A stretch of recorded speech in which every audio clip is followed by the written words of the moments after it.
HOA story time. I couldn't believe the audacity of HOA Karen. It all started when my family and I moved into our dream house in a quiet neighborhood. Our home was a vision of elegance, a little slice of suburban paradise. I could tell from the get-go that HOA Karen was eyeing our property with envy, and little did I know that envy would soon turn into a full-blown feud. You see, HOA Karen, or as I like to call her, Queen of the Neighborhood, had an unhealthy obsession with power and control. She seemed to think that she was the unofficial ruler of our little community, and she wasn't shy about it.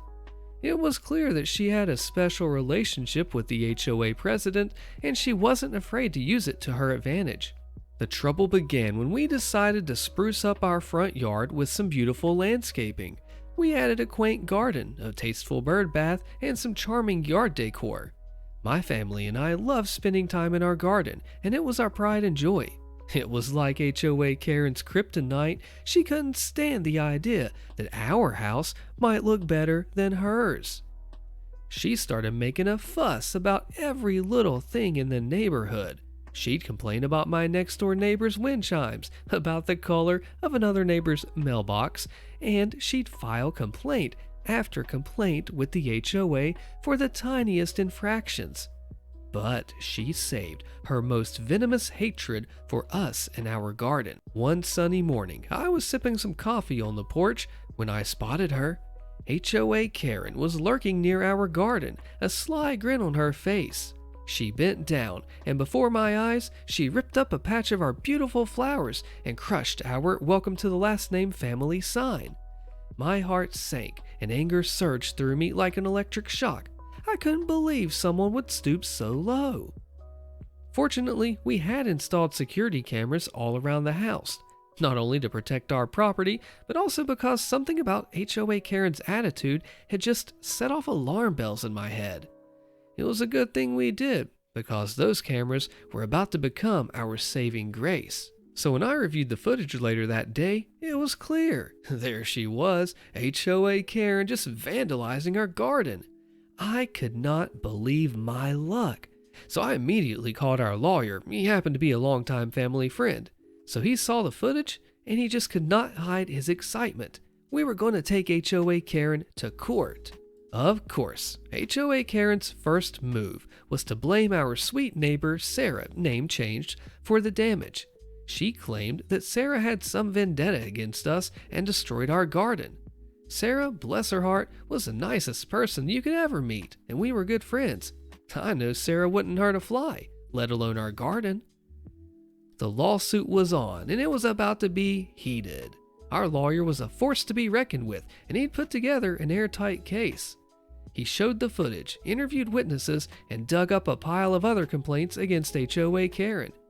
It was clear that she was on a power trip, and her jealousy was driving her to ruin our lives. As the court date approached, I could feel the tension in the neighborhood. Word had gotten around, and it seemed like everyone had a story about HOA Karen's reign of terror. Even the HOA president was starting to distance himself from her. It was poetic justice at its finest. The day of the trial finally arrived, and the courtroom was packed. Our lawyer presented our case with precision and passion. He laid out all the evidence, showed the footage, and questioned the witnesses.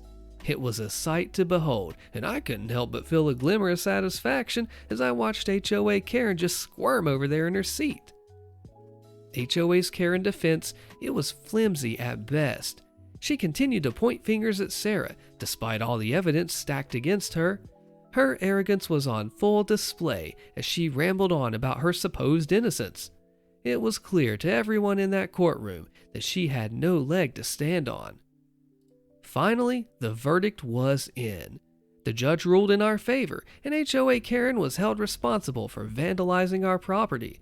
She was ordered to pay for the damages as well as our legal fees, and it felt so amazing to finally get some justice after all this time. Watching HOA Karen's smug expression crumble was the sweetest victory. She had thought that she could rule the neighborhood with an iron fist, but justice had prevailed. Her reputation was tarnished, and the neighborhood was finally free from her demands. When you're in a bind and you push through as hard as you can and you're hoping it works out and it finally does, doesn't it feel so good? What do you think? Entitled Crazy HOA President, posted by Snatch Biscuit. Just before leaving active duty military, after almost 10 years, my wife and I bought a large house in my hometown on the coast in a nice neighborhood with an HOA. I'd never lived in an HOA before and never knew how bad and cliquey or political it could be. Not long after we moved in, the letters started about having a boat in our driveway. Mind you, we live not 100 yards from the water. Really? So we complied and placed it in the local marina. After living there about 2 years, the neighbors we had were really great. They moved, and then a new older couple moved in. They were really nice at first, letting my children swim in their pool, sharing an adult beverage in the evening, talking on the fence, and so on. And then it happened. The wife ran for and became the HOA president. She started walking around the neighborhood and taking notes. She would walk into people's yards and make corrections, and even go so far as to trespass into people's backyards, gated or not, and take pictures of violations and send out letters. I came home one evening to find her on my back porch looking at things and taking pictures. I was a police officer at the time, and while trying to be nice, I informed her that she could get into a lot of trouble for what she was doing. She tried to tell me, as the HOA president, she was entitled to go into people's private property and even their houses to inspect them if need be. I informed her of the state and the federal laws against this, and it started a war. I immediately started receiving $100 fines for very minor issues with my home. I had fixed the issues immediately and never had to pay the fines with the HOA property management company, but did file complaints. The HOA property management company never did anything about the complaints. And then it happened. I also owned a small business which I had a truck and trailer that I would use during the business day. I had this parked in front of the house one day, and she took a picture of it. According to the HOA rules, it was not allowed to be there overnight, and it never was. I received a letter and a fine for $100, stating that the vehicle had been parked there overnight. This time, I asked for a review with the HOA board of directors, the PM company, the attorney, and my attorney. This was going to cost the HOA, the PM company, and all involved much, much more than the $100 in time and money. At this meeting, I asked the HOA president to present evidence other than one picture that the vehicle was there more than 24 hours with time and date stamps. She could not. I then asked for the $100 to be dropped. The HOA board and the PM company refused. I was publicly berated by the HOA president in front of the board and my attorney, saying that I should be a good soldier and do as I was told by the HOA board and obey the rules. At this point, my attorney and I had had enough evidence of harassment due to the recording of the conversation. We then informed everyone in the room that we had been recording everyone. This inflamed them more, and they threatened to call the police for violating the law. In our state, it was more than legal and well within our rights. We then informed them that we would be filing a lawsuit which was sure to win and it would bankrupt the HOA. According to state law and the HOA bylaws, in the event that the HOA ceased to exist or became bankrupt, each and every one of the 35 houses in the HOA would have their mortgages immediately due and payable. Most people don't know this exists in a lot of HOA covenants. We just got up and we walked out of the meeting and said we think this settles the matter and hope that there will be no further fines, threats, harassment, and so on. I had very good friends in the neighborhood and did not want to see their families affected. About a month later, the HOA had elections for a new HOA board. I informed several people in the neighborhood that I would be running for the HOA board president. We got together, and on the night of the board meeting and the election, we attended, and there were only about 10 people there to vote. There were 6 people, along with myself, who voted for me. But miraculously, the incumbent HOA president had a unanimous vote when the property management company chair counted the votes. Right there in the meeting, I asked all 6 people who voted for me and to raise their hand. With me, that was 7, and the PM chair had no answer since it already had been entered into the corporate minutes. I said it would be fine, let it stand, and then informed everyone in the room about the previous meeting, the mortgages, suing the HOA, and now calling the state attorney general's office.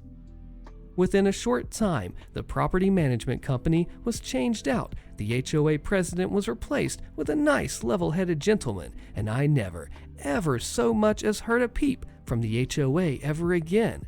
I played by the rules, more or less, but eventually sold the house and moved on. Never mess with a paratrooper. HOA Boat Issues by Matt Reston. After moving into our new home in a subdivision with a homeowner association, I received a call from my wife while at work. She informed me that we had just been visited by a contingent of officers of our HOA. She further told me that they were going to make us move our fence. For the backstory, when initially looking at the model home, I asked for and received a copy of the HOA covenants, and I read them cover to cover. I was particularly interested in whether or not homeowners were permitted to have boats on their property. I found that boats were permitted as long as they could not be seen from the street. I agreed to purchase the home if the builder would pour a concrete boat pad beside the garage, thinking that I could put up gates in front of the pad blocking the view from the street. The builder agreed and we purchased the home. When I arrived home, I asked my wife what happened and was informed of the following. 3 HOA officers visited and were informed that I was at work. They congratulated her on a beautiful home, but mentioned that we would have to move the gates as they were forward of the middle of the house and the fences are not permitted in the front yard, per the HOA covenants. They then said, "Your husband is the fishing guide, isn't he?" When she replied yes, he said that they all like to fish and he was sure that something could be worked out, and they left. I called the number that was provided and one of these gentlemen answered. I said that my wife had told me that they visited and what they had said. I told them that I would be happy to take them fishing. All we had to do was to come up with an agreeable date, and of course, my fee was $400 per day. He replied, "I don't think you understand." And I said that I do understand it perfectly. I then said that you may be able to force me to move my gates, but let me tell you what will happen if you do. I will head out to the farming area and find the rustiest, beat-up piece of crap automobile that I can find, park it in my driveway, and put a 9-foot satellite antenna on the roof of the car, and there is absolutely nothing you can do about it. Read your covenants. I then hung up. I never heard another word from them. My 15-year-old niece keeps giving me a snobby attitude and won't stop complaining about everything. Nothing is good enough for her, and it's going to be a very long 2 weeks. Posted by Incredible Way 4826. My niece is staying with me until September 18th because her parents left for their vacation to Reykjavik yesterday. She flew in from San Diego yesterday morning, and it's been nothing but heck. I live in Colorado, by the way. She keeps non-stop complaining about how cold it is here, as if I have any control of the weather. When she first got to my house, she said, "Do I really have to stay in this?" before even entering. I live in a townhouse. She was upset there's no pool and was like, "Why don't you have a pool?" Look, I know you're poor, but everyone should have a pool.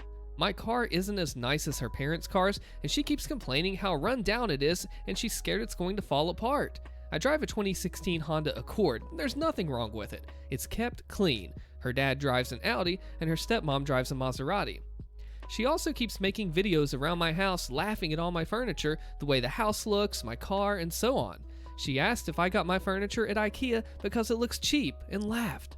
She's complaining because there's carpet throughout the house and only poor people have that, and the bathrooms have tile floors and not marble, and that she has to shower in a tub shower with a shower curtain. At her house, it's a stand-up shower with marble walls and there's a glass door. I don't have stand-up showers. She's also mad there's no sauna in the bathroom. She said straight to my face, "I can't believe I have to stay in this piece of crap until my parents get back," and then walked outside and slammed the door and was texting someone, probably her dad. She's very close to him. As of today, my guest bedroom already has stuff out everywhere. The blankets I'd originally had on the bed, along with the pillows, got thrown into the hallway and replaced with ones she brought. She has clothes all over the floor. She has a few dishes with half-eaten food sitting on the floor, and I told her yesterday no eating or drinking upstairs. She's using the dresser as a vanity and left all of her makeup and used makeup wipes out everywhere. She said, "If I want the room clean, I can do it myself or hire a maid." And then she laughed and said, "Oh wait, I forgot you're too poor for that." I ordered takeout last night from a local restaurant, and she made fun of the menu because the prices were cheap. $25 for a burger is cheap? And she got the $80 filet mignon dinner and threw most of it out because it tasted weird and she's not that hungry. Her dad sent me $650 to feed her and take her to do whatever, so that came from that money.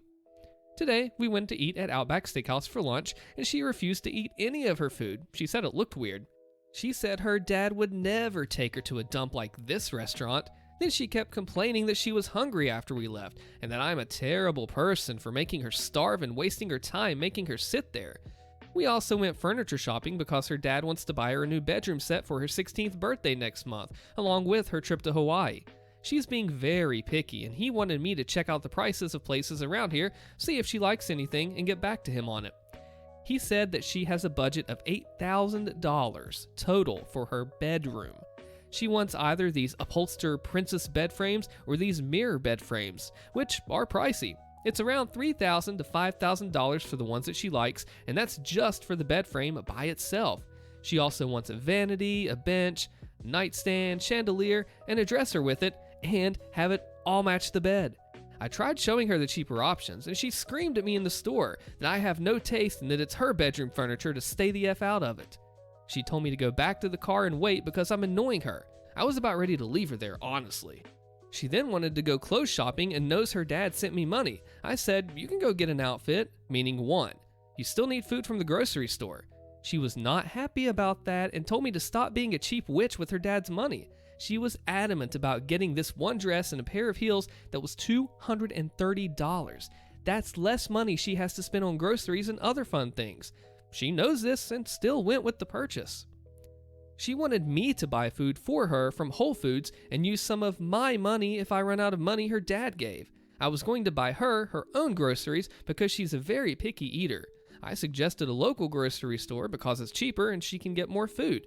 She started swearing at me and calling me names, so we went home instead. She ignored me the rest of the car ride and was texting someone. She got out of the car and started crying, saying she misses her dad and she hates me. She hates my house. It's so embarrassing and trashy. She wishes she could be on vacation with her dad, and it's not fair she has to stay with me, and then she ran into the house crying.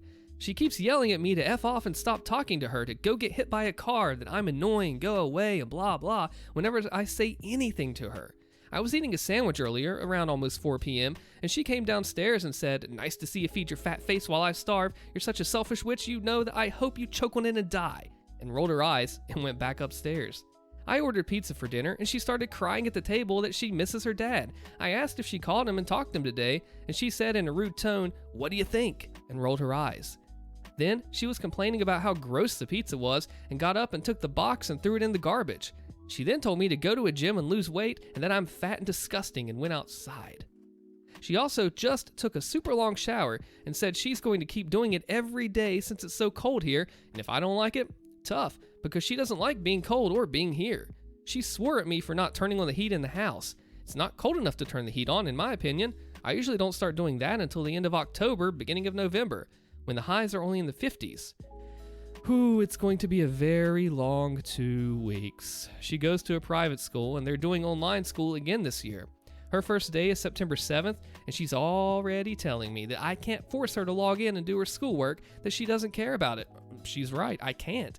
But I don't want to be blamed for her being tardy. I know her dad will be pretty ticked since he's paying for her to go there. Entitled parent demands a 50% discount after a very minor inconvenience. Posted by Zulva AZ. Before I start, I want to preface and say that I have high-functioning ASD, which is autism. Some of my social skills are limited, but I try to work my way around it and being as social as I can. So that's why you don't see a lot of conversation in this post compared to my prior post here. That, and my work surprisingly doesn't have many Karens running around given our location. We're smack dab in the middle of a retirement community, but we're the only store for the western side of my state. I thought my entitled parent stories would end with my now prior neighbor, but alas, entitlement has hit my work. I work for a hardware store in the US as what they call a customer sales associate. I'm one of 6 CSAs who are tasked to work in our paint department within the days. Out of those 6, I volunteered to do closing hours. I'm a night owl, so I usually don't wake up till around 1 or 2 p.m. Tonight was a quiet night for me and the closer for our sister department until I had 2 women, who I can assume are mother and daughter, approach my paint desk with some very worried and irritated expressions. I walk by and ask how they're doing and what I can help them with. The mother, mid-60s, explained that she returned her paint due to it having the consistency of jelly. I get confused and I grab the can from our return to manufacturer cart so I can examine and try to diagnose it. Lo and behold, they were right. It was like jelly. I asked them the usual questions about storage and use, and I saw no clues in how it could have reached this state in their home. I then referenced about our freight and how sometimes stuff like this happens. I explained to them that I will remake the paint and even discount it with the manager being notified. As I'm toiling through the list of assistant managers and department supervisors on the radio apps for the inventory phones, one of my assistant managers walks by with his lunch and dinner, and I catch him and ask if he could spare 5 seconds to look at the paint to confirm a discount. He says sure, and examines the paint as I'm citing why it was returned and the customers who wanted it replaced. He said to discount it by 20%, which is huge given we only discount paint by $2 to $5 depending on the issue. This $40 paint was now $31, but I decided to reduce it to $30 to round it out. Fast forward, the 2 arrive and I have this conversation. The mother is the entitled parent. Is it ready? Yep, it is. I spoke to my manager and I told them about the paint and they said to discount it by 20%, but I decided to discount you a little more. You mean to tell me that you discounted by 20% because of my troubles? This is ridiculous and you know it. I'm sorry, but I'm following what my manager had ordered me to do. How old are you? 21. I'm in my 60s, and you think you would have discounted me to 50% because I had to paint it? It was clear she didn't, as she may have likely hired someone to do it, but either way it was a frustrating moment. Unfortunately, no ma'am, though I'm terribly sorry about the issue with your old can, but I will not discount it further as my manager had requested me to discount it by 20%, and I even gave you a little more than 20%. The entitled parent is then ticked and asked to speak to our manager that discounted it. I explained that he's out to lunch and is the only one to know in our department very well. She asked if I could interrupt him, and I also said no because of company policy. She then asked for a list of all the managers, and it was at this point that I put my foot down and said no. They then walked off to check out, swearing to call a manager. After that, I went over to customer service with the old can to return it. A good friend of mine for customer service actually asked me about the 2 women, and I explained to her my side of the story. She said she also had an interaction with that entitled parent prior to her coming over to my paint desk. Psycho Karen neighbor destroys property and files a false police report with an update. Click the video on your screen to find out what happens to Karen, and I'll see you there.